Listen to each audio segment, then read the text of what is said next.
تو اہل جنت کہیں گے اللہ تو نے ہمارے چہروں کو سفید کر دیا جب لوگوں کے چہرے سیاہ تھے، تو نے ہمیں جہنم کی آگ سے بچا لیا، تو نے ہمیں جنت میں ڈال دیا، تو نے دنیا کی ہر نعمت ہمیں عطا کر دی، اب کس چیز کی کمی رہ گئی؟ نبی صلی اللہ علیہ وسلم نے فرمایا کہ اللہ تعالیٰ پھر نور کے جو پردے ہیں ان کو حکم دیں گے، وہ ہٹ جائیں گے اور اہل جنت اپنے رب کو دیکھیں گے۔ اس پوری جنت میں کوئی ایسی نعمت نہیں ہوگی جو اس نعمت سے بڑی نعمت ہوگی کہ جب ایک بندہ اپنے رب کو دیکھے گا، رب کو دیکھے گا، رب کو دیکھے گا، رب کو دیکھے گا۔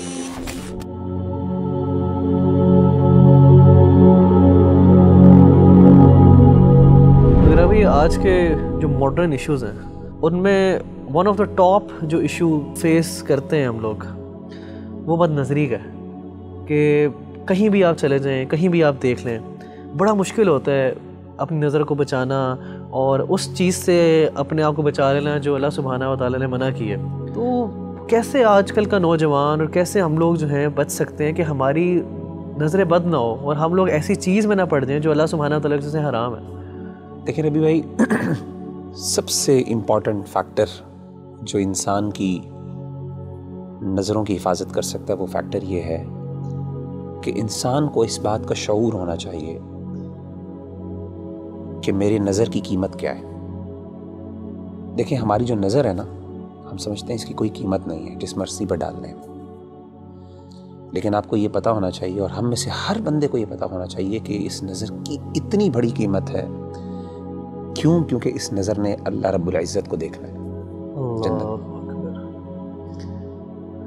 قیامت کے دن نبی صلی اللہ علیہ وآلہ وسلم نے فرمایا جب اہل جنت کو اللہ جنت میں بھیج دیں گے نا تو اللہ جنتیوں سے سوال کریں گے کہ اے میرے بندو هل تريدون شيئا ازيدكم، کیا تمہیں کوئی چیز اور بھی چاہیے تاکہ میں تمہیں دوں؟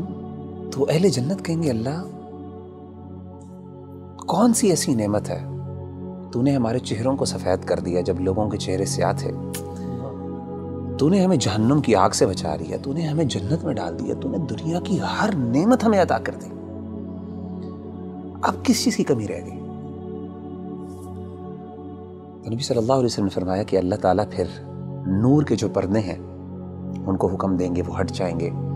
اور اہل جنت اپنے رب کو دیکھیں گے۔ نبی صلی اللہ علیہ وسلم نے فرمایا کہ فما اعطوا شيئا احب اليهم من النظر الى ربهم او كما قال عليه الصلاة والسلام، کہ اس پوری جنت میں کوئی ایسی نعمت نہیں ہوگی جو اس نعمت سے بڑی نعمت ہوگی کہ جب ایک بندہ اپنے رب کو دیکھے گا۔ اور صحابہ نے بڑے حیران ہو کے پوچھا، انہوں نے کہا کہ اللہ کے رسول هل نرى ربنا، ہم اپنے رب کو دیکھیں گے؟ کیسے دیکھیں گے؟ مطلب they were like imagining the situation۔ صحیح مسلم کی حدیث ہے، آپ صلی اللہ علیہ وسلم نے فرمایا هل تضارون في رؤية القمر ليلة البدر، کیا اندھیری رات میں جب 14ویں کا چاند نکلتا ہے، اندھیرے میں بالکل گھپ اندھیرا ہوتا ہے، اس میں 14ویں کا جب چاند نظر آتا ہے، فل مون جسے ہم کہتے ہیں، کیا آپ کو کبھی مشکل ہوئی ہے اس چاند کو دیکھتے ہوئے؟ اسی طریقے سے آپ نے پوچھا کیا سورج جب بادل نہیں ہوتے تو اس ٹائم سورج دیکھتے ہوئے کوئی مشکل لگتی ہے؟ انہوں نے کہا کہ نہیں، انکم ترون ربکم کذالک، اسی طریقے سے تم اپنے رب کو دیکھو گے۔ سبحان اللہ۔ تو میں سمجھتا ہوں کہ جب انسان کو یہ شعور ہو جائے نا اور اس کو یہ پتہ چل جائے کہ ان نظروں نے اللہ رب العزت کو دیکھنا ہے قیامت کے دن، اور ان کا شرف اور ان کا سٹیٹس اور مقام یہ ہے، تو کوئی بندہ یہ پسند نہیں کرے گا کہ جن نظروں نے اتنی پاکیزہ ذات کو دیکھنا ہے وہ کوئی اللہ معاف کرے گندی چیزوں کو اور گندی فلموں کو اور اللہ کی حرام کردہ چیزوں پہ نظر ڈالے۔ میں سمجھتا ہوں یہ شعور سب سے زیادہ اہم ہے اور یہ ہمیں اپنے ہمیشہ ذہن میں رکھنا چاہیے۔